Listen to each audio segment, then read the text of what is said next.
And we're back for game 2 of Jurassic Throws versus now permanently named Kunkka's Bad Fur Day. Jurassic Throws currently under the name of Strive for Utopia. But they took game 1 on the Radiant side, and now the teams have switched sides. Radiant continue to have first pick. Same bands, I believe. Team pick. More or less the same teams ban the same heroes.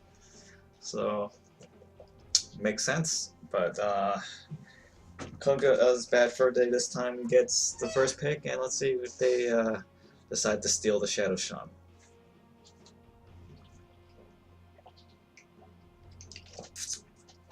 Which, by the way, did a great job on getting first blood and also taking down towers. I mean, it was also there's a lot of really quick hexes there that were pretty much won them every fight that he was in. And they do take the Shadow Shaman. Team pick. Obviously, if you don't take the Shadow Shaman, probably they would take it again. So they do take the Shadow Shaman away from JT, and let's see how they decide to respond.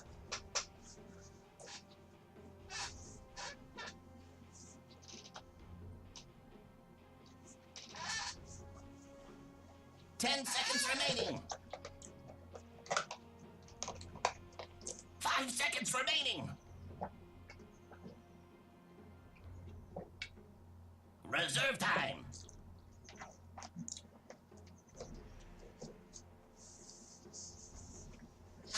Now, Earth Shaker. ooh, they go with the Earth Shaker. Team pick. Not exactly a counter, but just a very good hero in terms of disengage, but also a really long-range stun that allows you to gank from afar. They go with Earthshaker and Marana, which is a fairly common combo. So those are you have a long-range stun that sets up arrow, a decently ranged arrow. It doesn't set up like the 5-second arrow that Bane and Shadow Demon can set up, but you can still set up a 3-second arrow or something like that, and I mean, like with Fissure's stun duration, which is okay, it's not that long, but you still get about 4 seconds of stun, and at level 1, 4 seconds of stun is more than enough to get a kill. Radiant team ban. So KBFD go for the Razor. And very strong pick, very dominant mid hero. 10 seconds remaining. I like him a lot. 5 seconds remaining. I must say that I was picking him before it was cool. Let's see, they do ban out the Bane in fear of the 5-second arrow, but I don't think that's really what they should be afraid of. Dire ban out the Tidehunter. Just because they don't want to deal with, I guess, that gigantic ult that is just stupidly easy to land. 10 seconds remaining.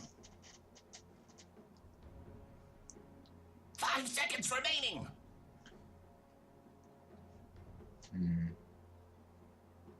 Reserve time. I mean, this really doesn't give anything away. When you pick Marana, it's just Team ban. she plays so many roles. So they ban out the Viper, which is really strong. I think they don't need to ban out Viper because Razor lanes against Viper fairly well. Viper is pretty slow, and 10 seconds remaining. you can just link them up. And they ban out Skywrath Mage, which sort of makes sense since Skywrath Mage is pretty good with Shadow Shaman. Shadow Shaman keeps them in place, and Skywrath Mage blows them up. Really big mana pool, so he's a great level 1 hero. You can probably use, I think, I don't know how many, I forget how many Arcane Bolts before you run out of mana, but it's an absurd amount. 5 seconds remaining. Here comes the second pick stage. Reserve time.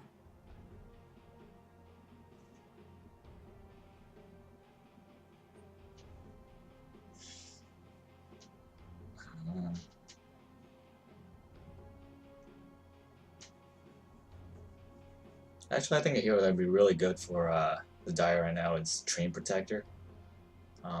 It lets you, like, Shadow Shaman kind of chips away at towers by dropping wards on it periodically.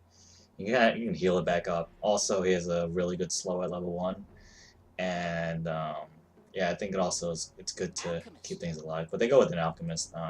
Radiant team pick. Most likely a support Alchemist, and just a really sturdy support, similar to Wraith King. I'm not sure why not Wraith King, but I guess maybe they want. He Alchemist farms faster and has a lot earlier damage output, and also has the acid spray, which is typically really good for stopping blinks. If 5 seconds remaining. But the Radiant haven't picked any blinking heroes. They go with Venomancer, another ward dropping tower pushing hero.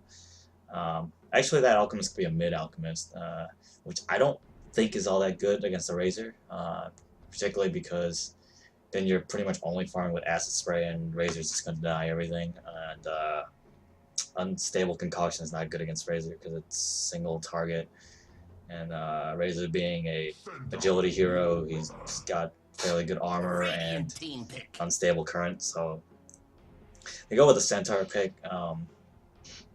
Very good at initiation, just runs. Also allows him to save his teammates if they're hexed, because he can give them max move speed.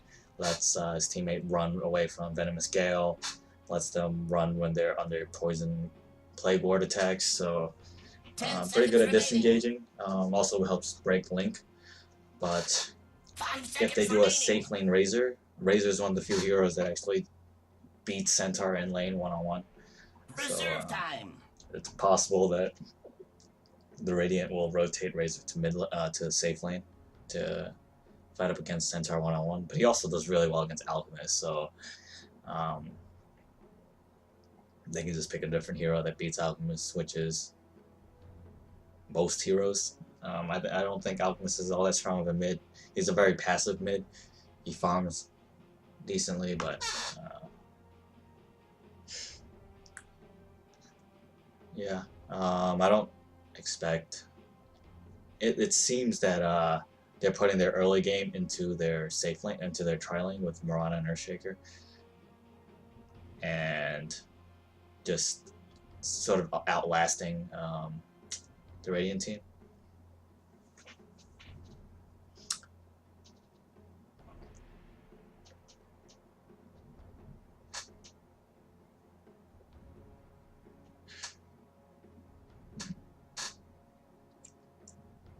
So right now, Stratford Utopia has 3 melee strength heroes. One option that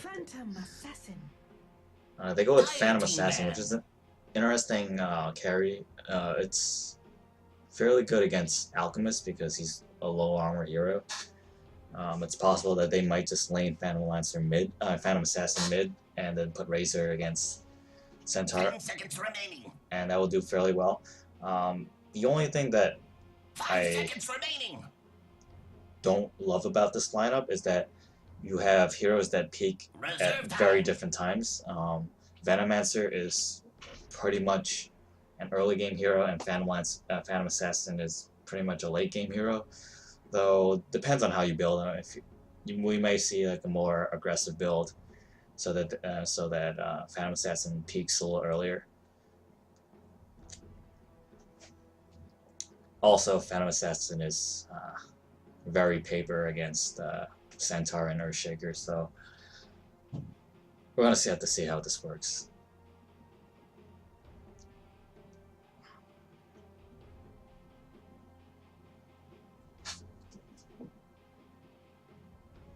So let's see.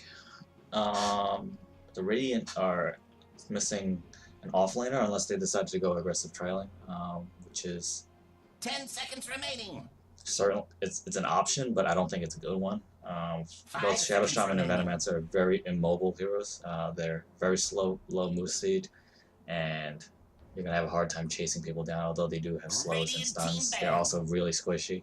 I think Earthshaker and Mirana would rip them apart.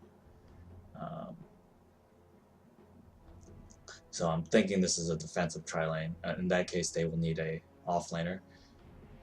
And I 10 seconds believe remaining. JT just did not ban a single hero. 5 seconds remaining. The no ban strat. I mean, you could just ban an offlane you don't want to play Reserve against. time. It's annoying, you know, like, I don't know, Timbersaw or something. And let's see, Kunkka's Bat for a day will ban. So JT has a very flexible lineup, so it's hard to ban. They banned the Silencer. Makes sense. They probably want another range hero. 4 melee is kind of questionable. Yeah, so they go with the Shadow Demon. Just more setup.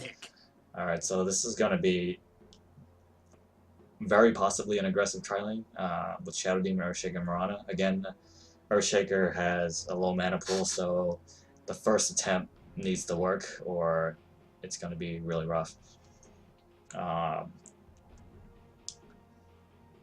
But I definitely think that this is a very killable lane, that whatever they're going to be up against.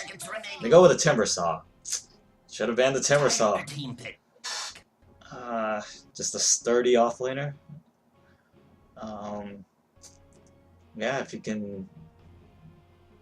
I mean, but he is vulnerable to magic damage, so who knows. Alright, so again, I'll introduce the Radiant.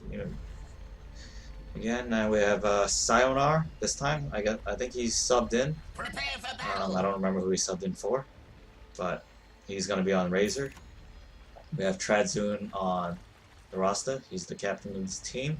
We have Game on Venomancer. E-Tals, he was playing the Magnus last game. He's on the Timbersaw. And we're going to have Shunt on the carry again. He was the Luna last game. On the Dire side, we have Iron Fist playing the Earthshaker. Another low mana support, so he's going to have 2 fissures in the beginning. And each one's got to count. We have Zion on Mirana. He played the Lifesteal last game. We have Pitch Black on Centaur. He was the Viper last game, so maybe different role. Maybe off lane this time. We have Camel on the Shadow Demon. If I remember correctly, he does play a very mean Shadow Demon. I expect big things. And we have a little Hanger on the Alchemist, who's going to be headed mid.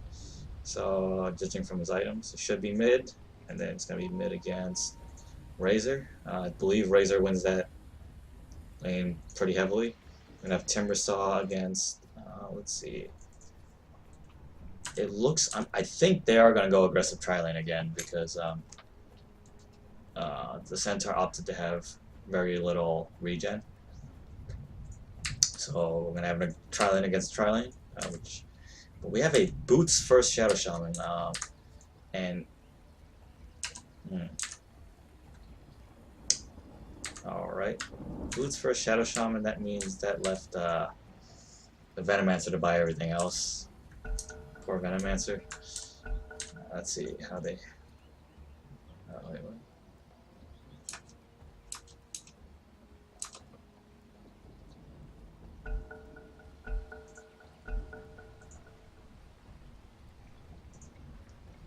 Alright, so in terms of Timbersaw, oh, they're going safe lane, tri-lane. Alright, he's probably calling, hey, take the ward, take the ward. Alright, or take both wards.